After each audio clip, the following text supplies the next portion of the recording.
Good morning, Dwayne here, Dry Creek Wrangler School. We're back in Tennessee. Rolled in last night about 5 o'clock, and so we're out here this morning getting stuff done. We got Waylon back this morning. I don't know which was happier, Mama or Waylon. They were both out there just wiggling and crying and dancing around, happy to see each other. So I'm sure he'll wind up in this morning at some point. He's not letting us get very far away. He's staying right here. I want to talk about trucks this morning. I want to talk about your vehicle this morning. Now, before folks just turn it off, I'm going to talk about safety. I want to talk about some of the things to consider with your vehicle. Young people that maybe just today just jump in and go. There's going to be some interesting info in here, okay? And so I'm gonna tell you things, like if there's things I wanted to tell my boys or my girls and young people, it's like, hey, here's some things that maybe you don't think about, but you ought to consider for your vehicle. Now this is the company truck. We got this 2 or 3 months ago. It's a 2014 Ram 3500 with the Cummins diesel, 4-wheel drive. Now, because I don't do hypocrisy and double standards, I want to touch on that very first thing. Now, I have been a very strong proponent and have strongly recommended to folks going into the Wrangler lifestyle, going into packing lifestyle, going into cowboying, or going into life, okay? You don't want a big truck payment. You don't want a car payment. You want to live under your means. Now, I did not go and lay down the cash for this truck. We started the school, we started the business, we had certain responsibilities and needs in the business, and we didn't have a vehicle that would do that. And so the business bought the truck, and there is a payment that the business is making. If for whatever reason the business went belly up, first thing I do is sell the truck. I'm not making these payments out of my pocket. And it goes to taxes and everything else, business taxes and whatnot. It helps me in a lot of areas. Doesn't change the fact that on a personal level, I don't recommend truck payments, car payments. And I hope you can see the difference. I hope that that's clear, okay? So when you have a vehicle, and this is going to cover, I don't care if you have a little Prius, I don't care if you have a 1-ton truck, all right? There's some things here that are true across the board, all right? I'm going to start just like with your horse. It does not matter how big your horse is. It doesn't matter how strong your horse is. It doesn't matter how pretty your horse is. Waylon's bumping Mama. That's why your camera's wiggling. It doesn't matter if your horse has bad hooves. The same with your vehicle. Now, I know tires are expensive these days. And I know there's other things we'd rather spend our money on, but my first recommendation is that you keep as good a tires as you can possibly afford on your vehicle, okay? Just like your saddle, there's nothing riding on your tires but your life, all right? Your vehicle is only as good, it's only as safe, it's only as dependable as your tires. If they're slick and you don't have traction, if they're wore out and you keep having blowouts, and especially if you're a lady, all right, I know that's, in this day and age, that's sexist and somebody's gonna get mad. But hey, my wife is a lady, all right? She's tough, she gets out here, she fences with me, she catches the horses, she saddles the horses, she works, she's still a lady, all right? And if she were in this truck with these tires and she had blowouts at night in the rain by herself on the side of the road because I didn't keep good tires on it, that's not a good thing, all right? It doesn't matter whether you're a man or a lady, blowouts are bad. And so just keep as good a tires as you can keep on the truck or on your car, whatever you got, okay? No hoof, no horse. Every time you look at your car, you look at your truck, no hoof, no horse. All right, if you got 3 different brands of tires and 2 different sizes on your truck and whatnot, tighten your belt, all right? Sell something. Pick up some aluminum cans, deliver some pizzas a little bit, do something, get your tire situation fixed. It's very important, okay? The other thing I recommend and I try to do this. I'm not able to do it all the time, but I try to do this. Your truck, on your fuel gauge, your vehicle runs just as well on that upper half of the fuel gauge, on that full half of your tank, as it does on the empty half of the tank. And you say, Dwayne, I can't afford to fill my fuel tank all the way up.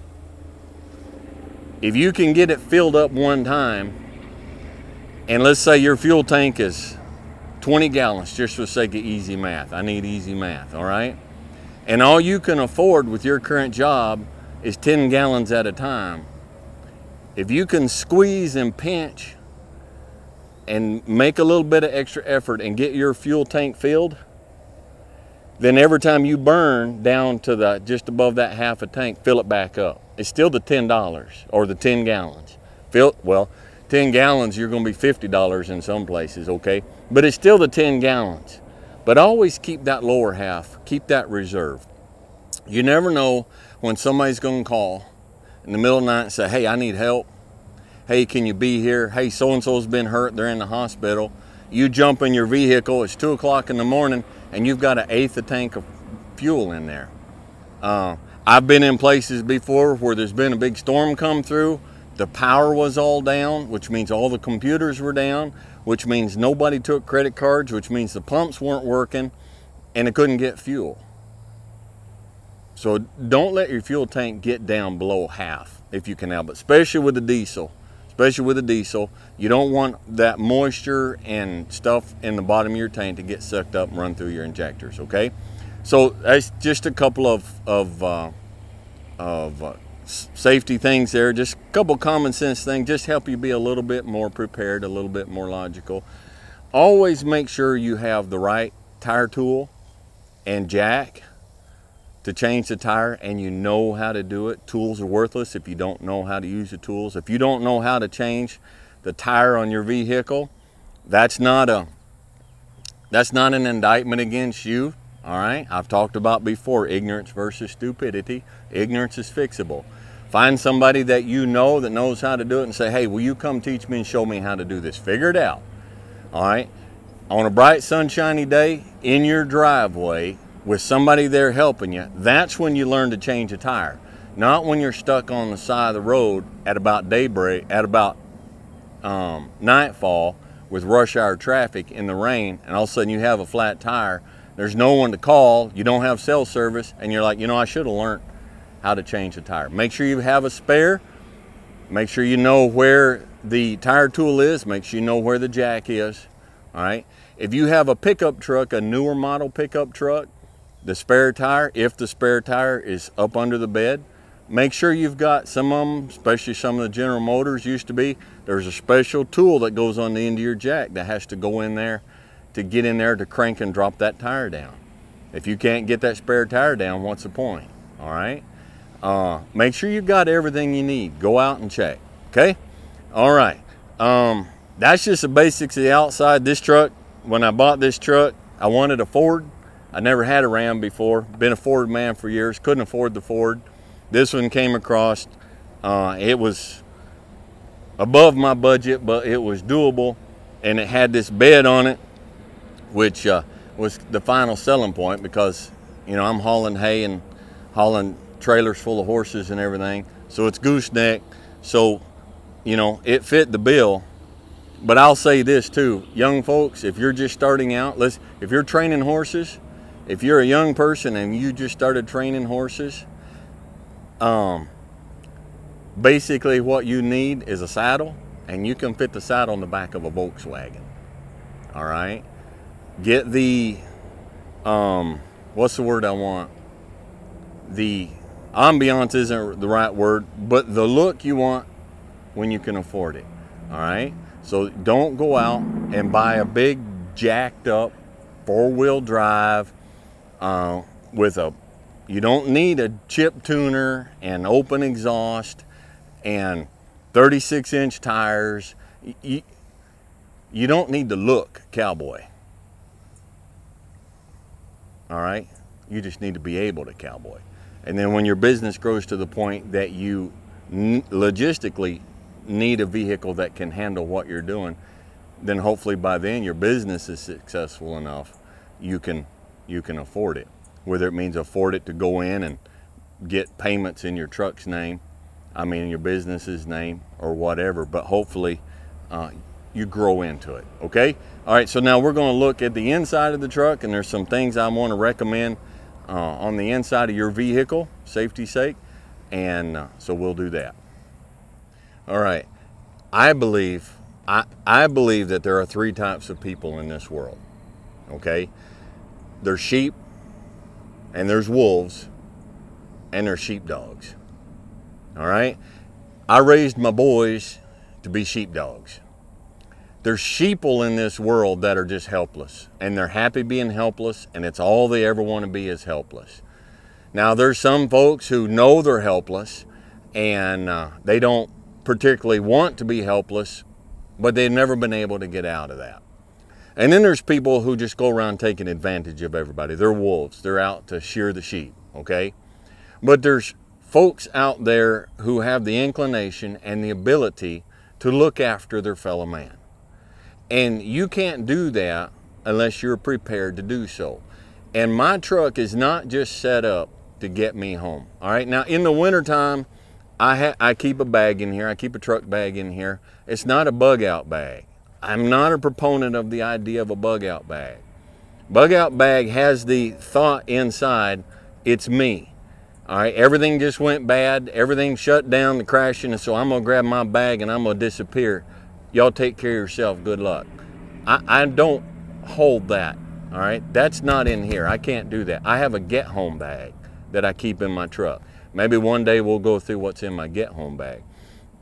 But my truck is set up for two things. Number one, if I get in trouble, if I can get myself out of trouble.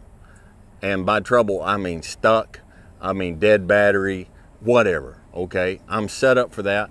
And the other thing is if I run into somebody who's having trouble, can I help them? At least in the most basic way, all right? We were living in Alaska several years ago, and I had about a 94, it was like a faded out Forest Service green 94 F350, long bed, 4-door, 7.3 power stroke, and but it was single axle, it wasn't a dually, and it was a beast of a truck. And I had it set up, I kept it set up, and I was going out the back road. If anybody here has ever been to Kenai, there's a back road out that goes to North Kenai, gravel road back through there, out towards Nikiski.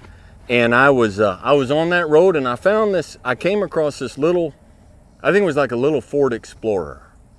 And they had left the road, and their front bumper and their back bumper was resting on ledges, and the 4 tires were suspended in a ditch full of ice water. They had no traction whatsoever. They were stuck, and they were a ways from town.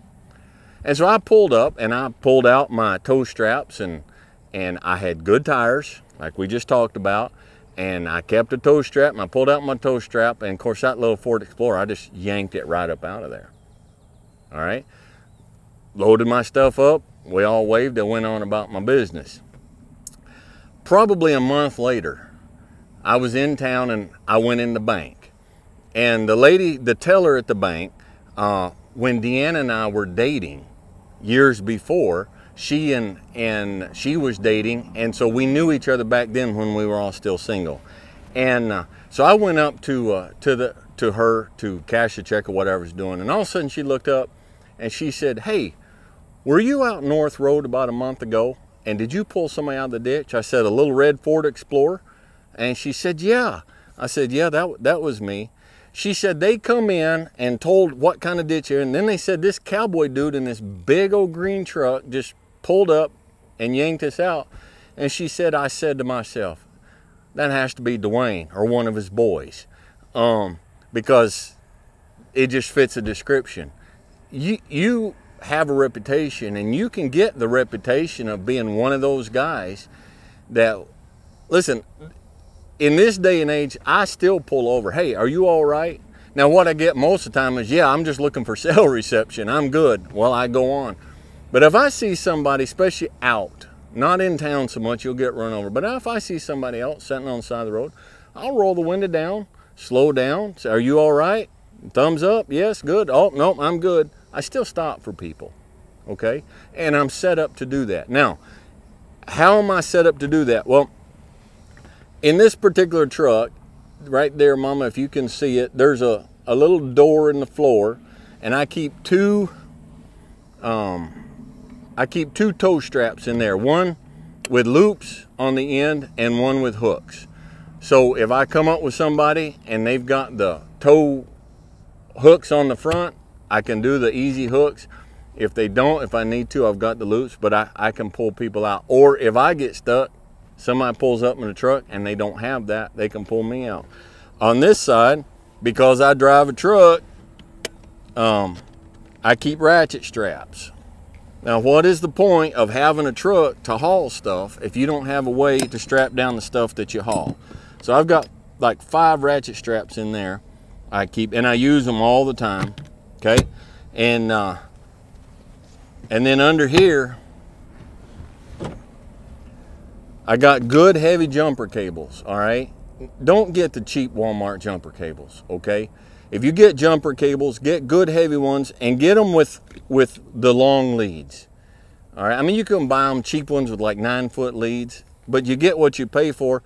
And a lot of times you pull in and park and somebody can't pull up right beside you. And not only that, but your battery's on one side and their battery's on the other side.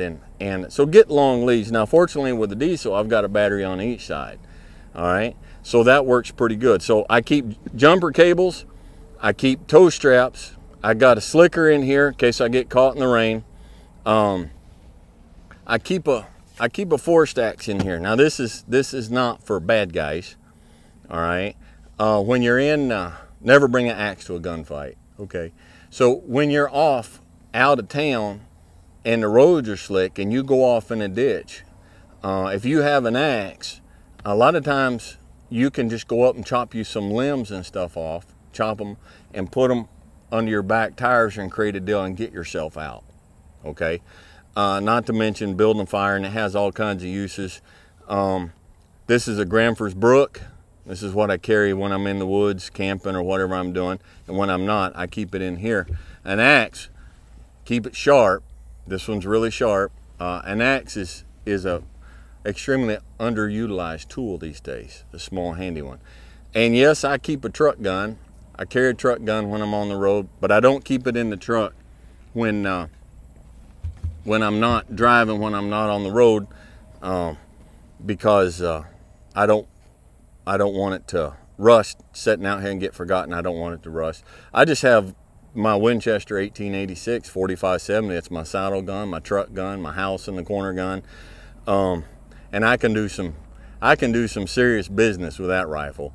And so I don't keep AK-47s or ARs or stuff, which are great. They're great.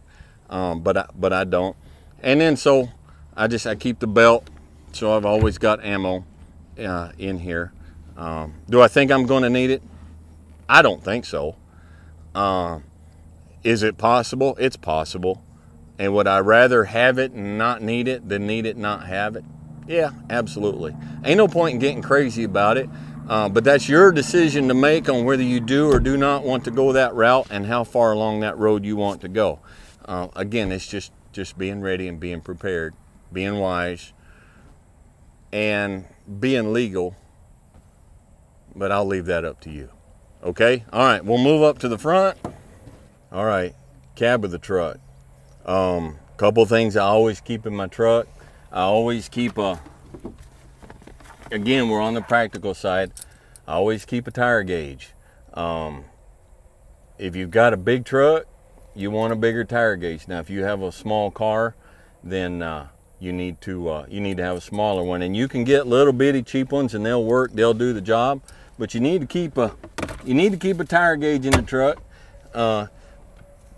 If you're driving down the road and you notice your car starts pulling one way or the other, keeps pulling to the right, especially when you touch on the brakes, get out and check your tire pressure. All right, that's what'll happen if one tire gets low.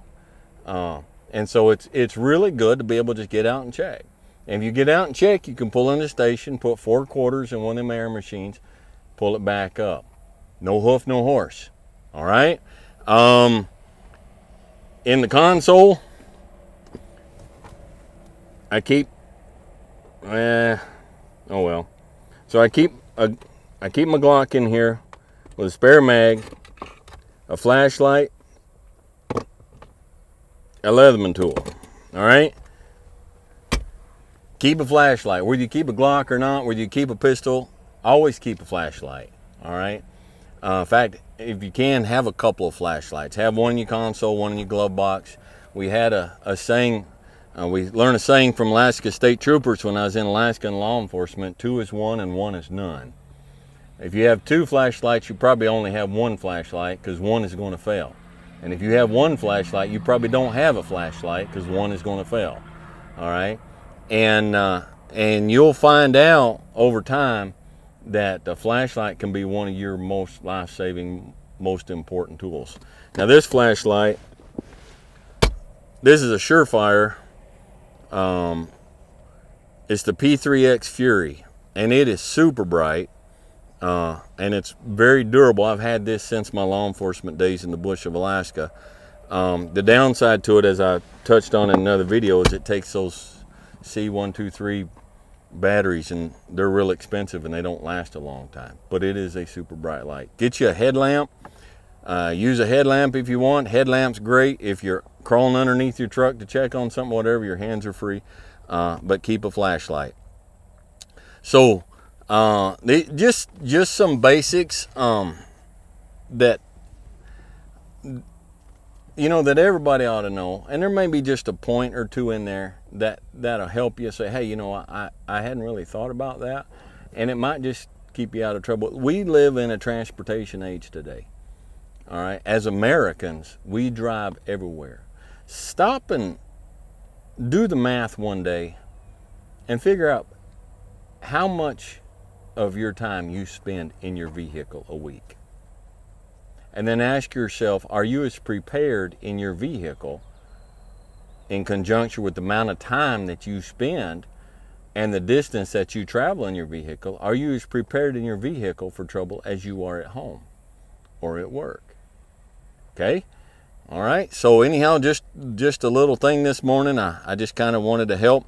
Wanted to help maybe some young people that hadn't had some of this stuff taught them or pointed out. And so if it helps you, I'm glad. All right. I'm glad.